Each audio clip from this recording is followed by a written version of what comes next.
DEBx, amplifying voices, accelerating change. Please help me welcome to the stage Dr. Saju Skaria.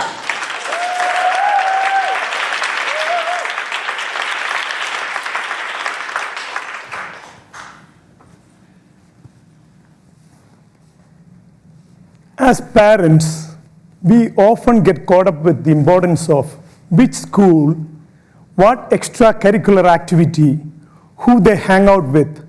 We continuously impose our ideas and expectations on our children. This story is no different for many Americans, including new immigrant like me. I'm an immigrant from India, the land of Gandhi and Buddha, with moderate upbringing and larger dreams.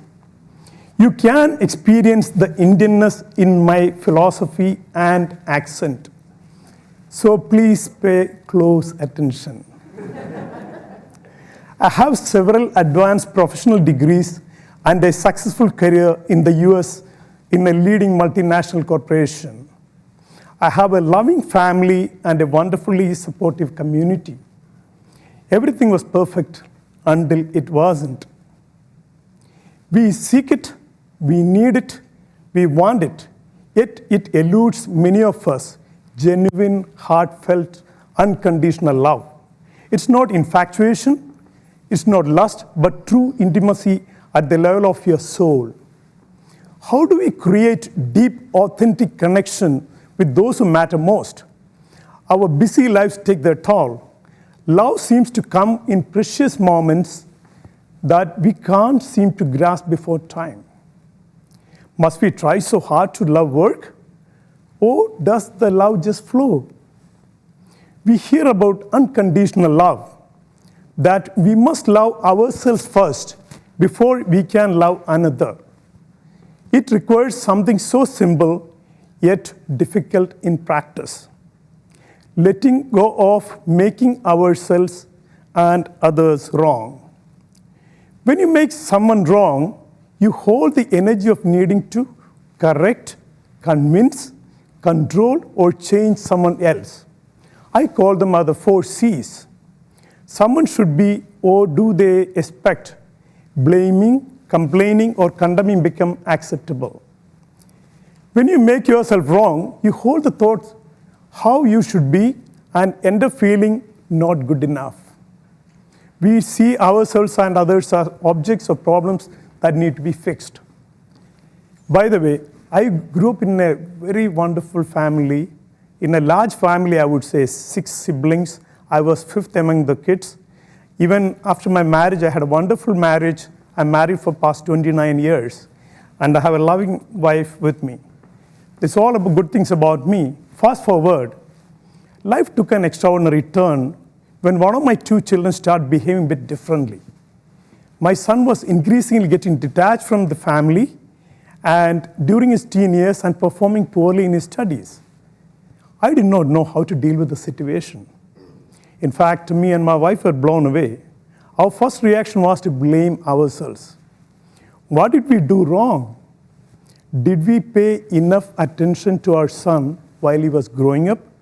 Were we too busy on the work front in a new country? As we both parents with advanced degree and his sister doing in a medical school, we were thinking perhaps our son may be feeling unworthy and less than the rest of the members in the family. There was no shortage of love in the family, at least that's what we thought. Then why he was distancing himself? Now I have to give a bit of background. Our son was a little indecisive about his academic and career choices, so we proposed what may work for him. Indeed, it took more damage than what we could anticipate. He started performing badly in school and started distancing himself. Our son's situation was an eye-opener. The lesson was a little hard to digest first for us. The pressure by the society and community was weighing on our side. We were trying to hide our pain, thereby making it even more difficult for our son and ourselves. In hindsight, I have realized that my son was crying inside for longing and attention. Similarly, as his dad, I also had a very difficult time. My prayer book was filled with tears, and many occasions I could barely eat, all the while putting a brave face in front of public. However, once we knew what the primary issue was, we began the process of discovering what it meant to our son and what should be our role to support him. Indeed, the first recovery action came from my son. As he was getting matured in life, he realized that the parents were trying very hard to support him. By the way, God has been so kind to him. He has gifted with forgiveness. He's a very nice kid in terms of accepting the life as it is. He indeed stated that parents are nothing but grown-up children. So he was ready to accept our fault, not as a fault. They realized we are also like kids. So only thing that we are older people. So that acceptance came from my son. Now I want to give a little bit of beyond this, bit of a science behind it. Our physiology, particularly our brain chemicals, play an important role in our lives. In fact, researchers identified the role that chemicals brain play in depression and anxiety and all kinds of situations similar to that. These researchers hypothesized that lower than normal levels of neurotransmitters can lead to symptoms such as feeling of sadness, helplessness, worthlessness, or emptiness, overeating, or loss of appetite. By the way, we are demanding parents. You know, the Asian parents are pretty much known as tiger parents, right? So, which was typical of our community. We played pretty much an important role in decision-making process of our children. But our experience taught something very, very different approach life. I want to show something relating to how brain chemicals works. In fact, there are 4 different brain chemicals. These are dopamine, oxytocin, serotonin, and endorphins. These brain chemicals can positively impact your life.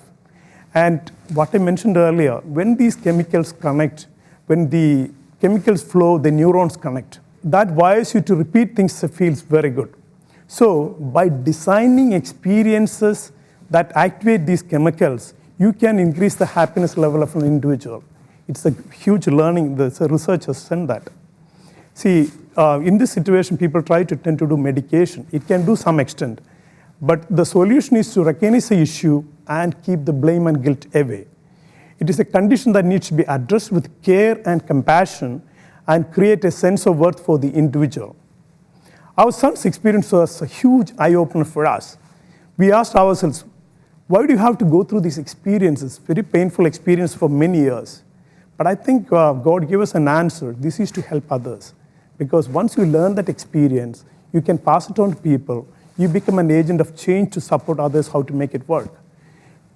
As we understood a very big lesson in our life, inspire without interference. Don't get into their life, rather than stay behind and support what they need to be done.